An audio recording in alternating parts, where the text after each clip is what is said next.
बिस्मिल्लाहिर्रहमानिर्रहीम। अस्सलामुअलैकुम दोस्तों, एक गैर मुस्लिम ईसाई शख्स ने डॉक्टर जाकिर नाइक से सवाल करते हुए इतनी बड़ी बात कह दी थी।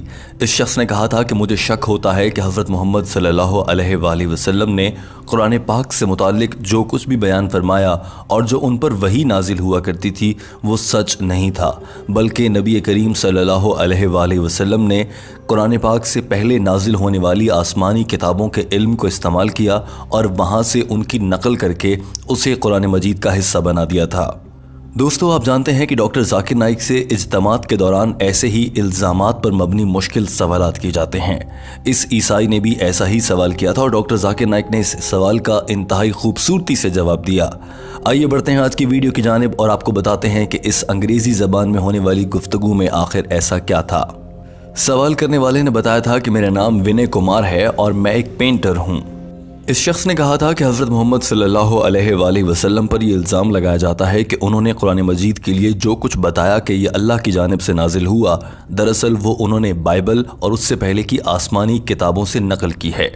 और इस इल्ज़ाम को रद्द करने के लिए डॉक्टर जाकिर नाइक साहब जो आप फरमाते हैं, आपकी वेबसाइट के मुताबिक दो वजूहात हैं। पहली वजह आप लोग ये देते हैं कि हज़रत मोहम्मद सल्लल्लाहु अलैहि वसल्लम के दौर में अरबी तर्जुमा बाइबल का मौजूद नहीं था, लेकिन सही बुखारी वॉल्यूम नंबर 6 किताब नंबर 60 हदीस नंबर 478 में बयान किया गया है कि बाइबल का अरबी में तर्जुमा उस वक्त मौजूद था और वो वर्खा की जानिब से किया गया था। कुरान मजीद में जो कुछ भी है वो बाइबल से नकल नहीं किया गया। इसके सबूत में एक और वजह जो आप मुसलमान बयान करते हैं वो ये है कि हज़रत मोहम्मद सल्लल्लाहु अलैहि वसल्लम अनपढ़ थे और वो दूसरी किताबों से पढ़कर ख़ुद से अपनी किताब यानी कुरान पाक में शामिल नहीं कर सकते थे। लेकिन किसी भी किताब से नकल करने के लिए पढ़ा लिखा होना ज़रूरी नहीं है। जब कोई और शख्स आपको पढ़कर सुनाए तो आप उसे सुनकर भी अपने अल्फाज में ढालकर कुरान मजीद में शामिल कर सकते हैं। हो सकता है कि नबी करीम सल्लल्लाहु अलैहि वसल्लम की जानिब से ऐसा किया गया हो। Such as the Holy Bible, but I am not satisfied with that answer because it wasn't necessary for Muhammad to be literate in order to borrow stories from previous scriptures. Muhammad only needed to hear these stories orally for borrowing to take place. After hearing these stories, Muhammad revised then and he wrote the theological pre-assumptions and then tried to pass them off as revelation from God. सवाल करने वाले ईसाई ने अपनी बात मुकम्मल करते हुए कहा था कि मुझे ये लगता है कि नबी करीम सल्लल्लाहु अलैहि वसल्लम ने कुरान पाक से पहले नाजिल होने वाली किताबों में से जो भी मवाद था उसको किसी और के ज़रिए सुना, क्योंकि वो अनपढ़ थे, ख़ुद से नहीं पढ़ सकते थे। लिहाजा उन्होंने किसी से सुना और फिर अल्लाह की जानिब से वही का नाम देकर उसे कुरान पाक का हिस्सा बना दिया। मुझे इस सवाल का जवाब चाहिए। दोस्तों, इस शख्स के सवाल में इल्ज़ाम था, मगर इल्ज़ाम उन सबूतों के साथ लगाया गया था कि कोई भी आम आदमी उन पर यकीन कर बैठे। मगर इससे पहले कि आम आदमी गुमराह हों, डॉक्टर जाकिर नाइक ने इसका इंतहाई खूबसूरती से जवाब दिया था और साबित कर दिया था कि नबी करीम सल्लल्लाहु अलैहि वसल्लम ने जो भी वही की सूरत में इरशाद फरमाया वो अल्लाह का पैगाम था, किसी भी मजहबी किताब से चुराया हुआ पैगाम नहीं था। डॉक्टर जाकिर नाइक ने इस सवाल की तारीफ़ करने के बाद कहा कि हमारे इस भाई ने दो वजूहात सामने रखी हैं, मगर मैं ये बताना चाहता हूँ कि मैं अपने बयानात में सिर्फ दो वजूहात नहीं रखता, मैं बहुत सी वजूहात सामने रखता हूँ, मगर उनमें से आपने दो का इंतखाब किया है। मैं आपको इत्मीनान बख्श जवाब दूंगा। डॉक्टर जाकिर नाइक ने कहा कि पहली वजह यह है कि मैं कहता हूं कि नबी करीम सल्लल्लाहु अलैहि वसल्लम अनपढ़ थे दुनियावी इल्म के लिहाज से और वो किसी भी किताब से मवाद को चुरा नहीं सकते थे। इस बात का सबूत कुरान मजीद की सूरह अनकबूत चैप्टर नंबर 29 आयत नंबर 48 में दिया गया है। तर्जुमा: ए नबी, तुम नबूवत नाजिल होने से पहले न पढ़ सकते थे न लिख सकते थे, और हमने ऐसा इसलिए किया ताकि लोग तुम पर शक न करें। डॉक्टर जाकिर नाइक ने कहा कि कुरान पाक की इस आयत को गौर से देखा जाए तो कहा गया है कि ना पढ़ सकते थे ना लिख सकते थे।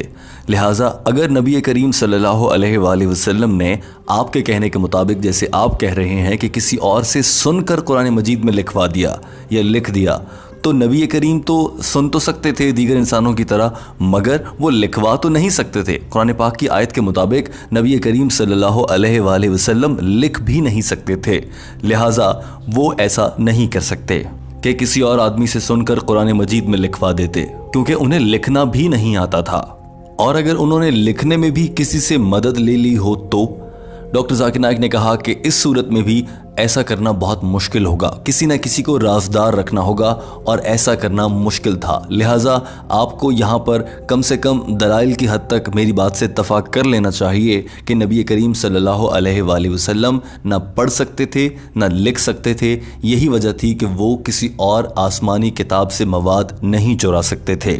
ڈاکٹر ذاکر نائک نے کہا کہ دوسرے وجہ پر آ جاتے ہیں، جس کے مطابق آپ نے کہا کہ اس وقت بائبل یا گوسپل کی عربی ٹرانسلیشن یعنی کہ اس کا عربی ترجمہ موجود تھا اور نبی کریم صلی اللہ علیہ وآلہ وسلم نے عربی سے نقل کر کے قرآن مجید میں شامل کر دیا۔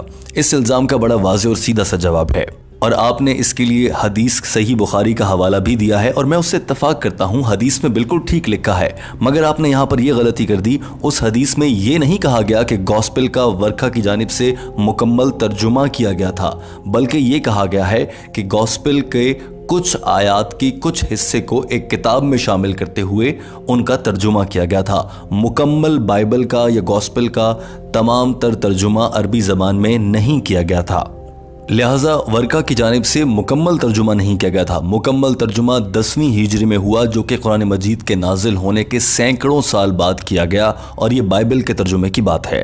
ڈاکٹر ذاکر نائک نے کہا کہ میں چیلنج کرتا ہوں کہ صحیح بخاری میں کہیں پر یہ لکھا ہو کہ ورقہ نے بائبل کا مکمل ترجمہ کر دیا تھا۔ ہاں، یہ ضرور لکھا ہے کہ ان کو بائبل کا علم تھا اور وہ اس کے مختلف حصوں کا ترجمہ کر سکتے تھے اور کچھ حصوں کا کیا، مگر مکمل بائبل کا ترجمہ نہیں کیا گیا۔ ڈاکٹر ذاکر نائک مدلل جواب دے رہے تھے، مگر یہ لڑکا سر ہلا کر نفی میں اشارہ کر رہا تھا اور مسلسل ڈاکٹر ذاکر نائک سے اختلاف کیے جا رہا تھا۔ ڈاکٹر ذاکر نائک نے کہا کہ آپ کے اس الزام کو کہ نبی کریم صلی اللہ علیہ وآلہ وسلم نے بائبل یا دیگر آسمانی کتابوں سے مواد کو چرا کر قرآن مجید میں نعوذ باللہ شامل کیا، آپ کے اس الزام کو رد کرنے کے لیے ایک اور بڑا ثبوت میرے پاس یہ بھی ہے کہ بائبل اور قرآن مجید میں زمین آسمان کا فرق ہے۔ بائبل سے اب تک سینکڑوں غلطیاں سامنے آ چکی ہیں، جبکہ قرآن مجید سے ایک غلطی سامنے نہیں آئی ہے، اور بہت سے مواقعوں پر سائنسی لحاظ سے بھی بائبل غلط اور قرآن مجید درست ثابت ہوا۔ مثال کے طور پر بائبل کے مطابق چاند کی روشنی اس کی اپنی ہوتی ہے، جبکہ سائنس ثابت کرتی ہے کہ چاند کی روشنی اپنی نہیں، وہ سورج سے لیتا ہے، اور قرآن مجید کے مطابق چاند کی روشنی اپنی نہیں ہوتی، وہ اپنی روشنی سورج سے لیتا ہے۔ لہٰذا سائنٹیفک پیمانوں پر اگر جانچنے کی کوشش کی جائے تب بھی بائبل غلط اور قرآن مجید سائنسی لحاظ سے درست ثابت ہوتا ہے۔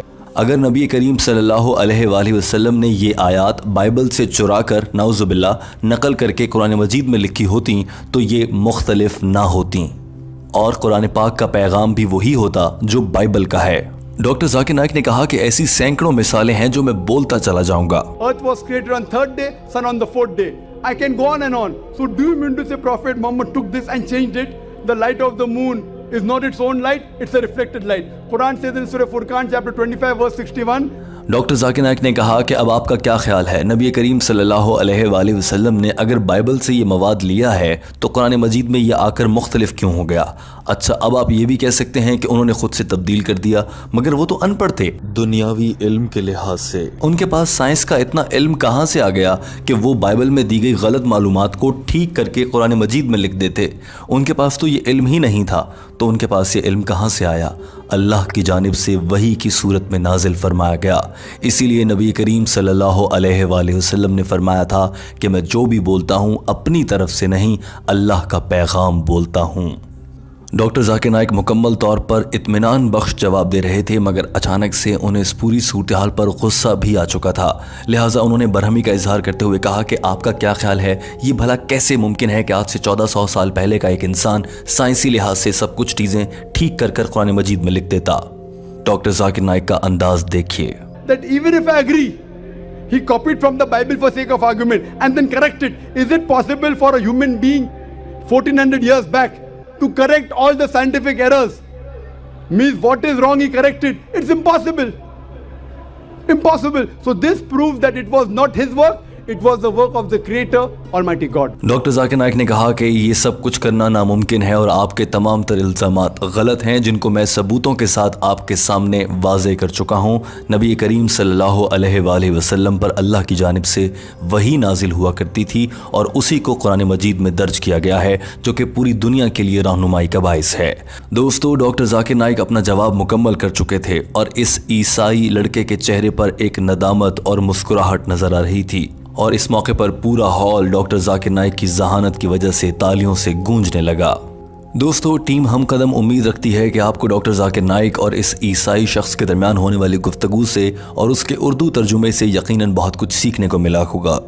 याद रखिए कि टीम हम कदम आपके लिए डॉक्टर जाकिर नाइक की जानिब से अंग्रेज़ी ज़बान में की गई गुफ्तगू का उर्दू तर्जुमा लाती है ताकि वो अफराद जो अंग्रेज़ी ज़बान में डॉक्टर जाकिर नाइक को समझ नहीं सकते वो भी इल्म हासिल कर सकें। याद रखिए कि टीम हम कदम मुकम्मल जिम्मेदारी के साथ ये मालूमात आप तक लाती है और इनमें किसी भी मौके पर किसी किस्म का रद्दोबदल इस तरह से नहीं किया जाता कि अल्फाज के मानी बदल जाएं और पैगाम तब्दील होता हो। दोस्तों, वीडियो देखने का बहुत शुक्रिया। हमारे चैनल हम कदम को सब्सक्राइब कर लीजिए ताकि आने वाले दिनों में भी आप तक ऐसी वीडियोस पहुंचती रहें। अपना बहुत सारा ख्याल रखिए। अल्लाह हाफिज़।